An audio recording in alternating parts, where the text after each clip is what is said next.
Good afternoon, it's Pastor Marty from the Afternoon Drive.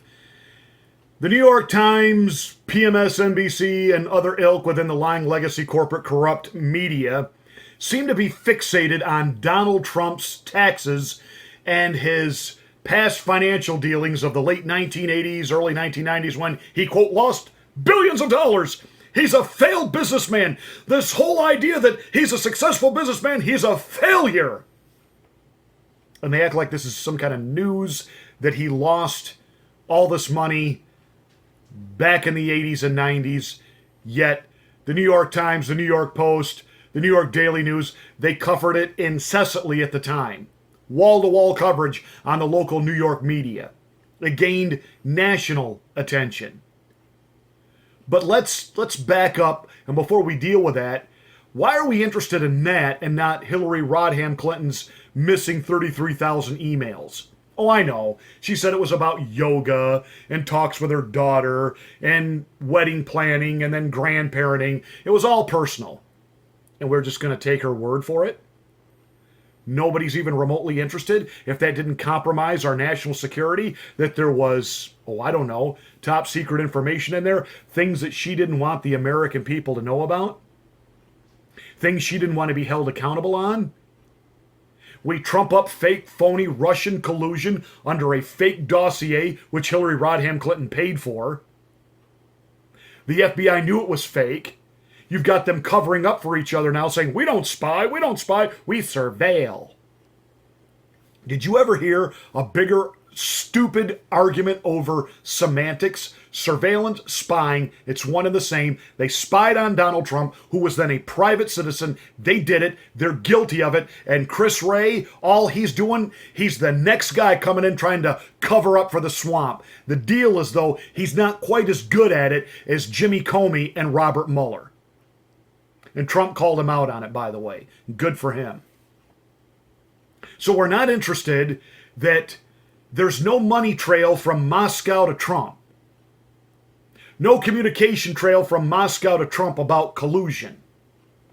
But we have about $150 million that was funneled from Russia through the Clinton Foundation while Hillary Rodham Clinton was Attorney General.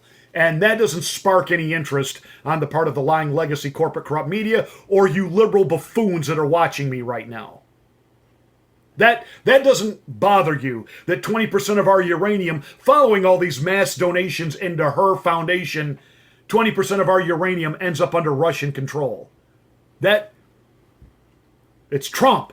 And he was a failed businessman. So he's a liar. He's a crook. He's a con man, according to Don Lemonhead.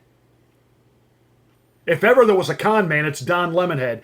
To think that anybody thinks this guy has any type of credibility, credentials, or even capability of being an actual political analyst on television with his own show.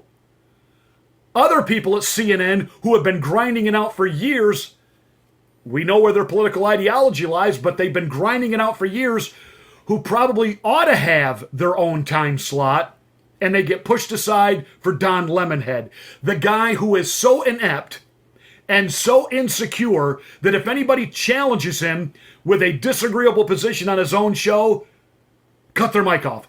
Cut their mic off. He's done it to dozens of guests. Why? Because he can't hack it. And he calls Donald Trump, we have a con man, a fraud in the White House. He's not a successful businessman. This is what they're focused on. Not the crimes of Hillary Rodham Clinton. We're focused on Donald Trump and that somehow he lied. He was never a successful businessman. First of all, to lose billions of dollars, you've had to have had it to lose it. It's number one. Number two, he never covered any of this up. The New York Times, the New York Post, the New York Daily News, the local news channels, including WPIX, Channel 11 out of New York, they covered Donald Trump and his financial demise night after night after night after night, week after week, and month after month. It was ad nauseum. And they predicted he was over and done and out. Remember, that was one of the things that Trump and Rosie O'Donnell fought about. Rosie insisted that Donald Trump had gone bankrupt, and he insisted, I never went bankrupt, never personally. I never went bankrupt. Some of my business entities went up, but I never personally, and that was their feud. So it wasn't like this was a secret. I happen to have in my personal collection Trump, The Art of the Comeback. I want you to read, or hear, I should say, Donald Trump's introduction to this book. It's usually fun being the Donald, but in the early 1990s, trust me, it wasn't. My journey is a hard one to believe. I was many billions in the red. 975 million of that debt I personally guaranteed. The banks were crawling all over me. The Gulf War had a disastrous effect on tourism. Cash flows were dwindling at my casinos. Then I missed a mortgage payment on the castle in Atlantic City. All hell broke loose. Wall Street went nuts. The newspaper screamed of my demise. I was up against the wall, so I sold a few assets to stay afloat. Then, after being pummeled by the bankers, Ivana turned around and sued me for $2 billion. Life, I thought, was bleak. Then one day around Christmas 1991, I said to myself, Donald, it's time to fight back. So I got down to work. Today I'm over $3 billion in the black. Remember, this is 1997. I'm over $3 billion in the black. I paid off my personal debt, $975 million. Business is great. I'm single and available. I'm loving life. So this was before Melania. And the rest is history. The Apprentice TV show was built around the fact that Trump had lost it all, got it all back, and had even expanded, if you will, his economic empire. America was in a downward spiral. It needed somebody who knew how to come back to take the helm and bring it back. And that is exactly what Donald Trump has done. If this had been Bill Clinton or Barack Obama, they would be hailed by the media right now as the guy bringing America back from the brink, but because it's Donald and they hate him and they lie about him being a racist and they lie about him being bigoted and they lie about him being xenophobe, homophobe, and every other phobe you can put in there. Just lie relentlessly because of their visceral hatred for this man.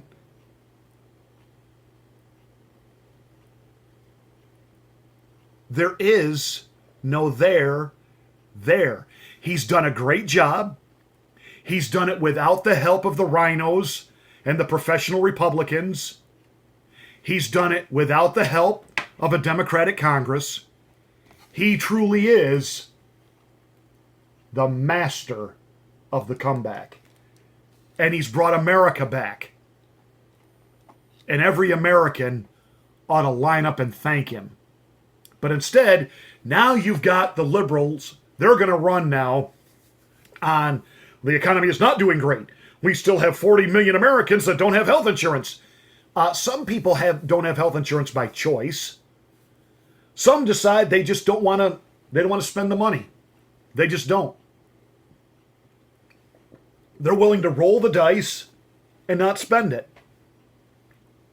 Some, their jobs don't provide for it. But I love how what they're trying to do is spin it that, well, the billionaires are doing great under Donald Trump, but everyday Americans aren't. And that narrative isn't going to fly this time because everyday Americans are doing much better than they have been in decades. But I know they're taking their political thumbs up from Alexandria Ocasio-Cortez, that economic genius, who said that the reason unemployment is so low, people are working 2 jobs. What a nitwit, dimwit, dumbass she is.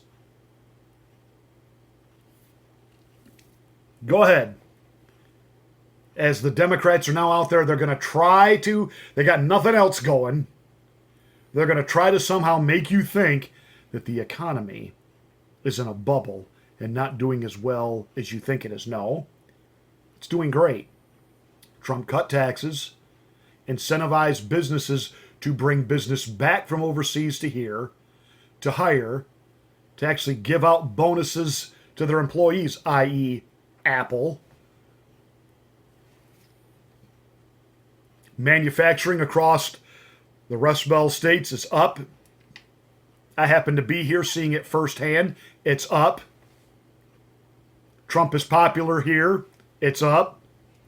You got Biden out there is going to try to convince people, oh, you're not doing as well as you should. You got Kamala thinks she's a hottie Harris out there. One of the things that she's now adding to is by executive order, she's going to outlaw all gun dealers. Well, isn't that great? Just by executive order, she's going to override the Second Amendment and make it illegal to sell guns. Okay. Will there be a court challenge from the Ninth Circuit on that executive order? Should she, by some nightmare, get herself into the White House? Of course not. Now, you got Cory Booker talking about even more gun laws and prayers from these politicians over the school shootings are empty words. Confiscate the guns. We have a constitution, Cory. We know you and the rest of the Democrat ilk use it for toilet paper, but we actually have a constitutional right. See, this is what's coming from the left. And how do they try to take down Donald Trump? The man that has turned America around and brought us back. We're going to talk about his failed casinos and failed finances of the 1990s.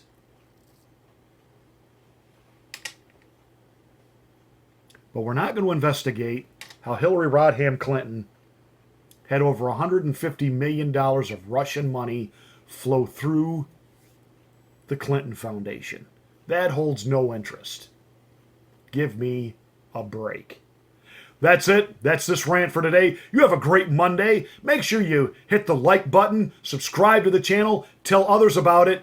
YouTube is capping my subscriptions. They're purposely, with the algorithm, we were growing. We were taking on about 100 new subscribers a week, and that has dried up to almost nothing now. And that's because this channel is starting to pick up. You already see that they're purging other conservative channels and getting rid of them.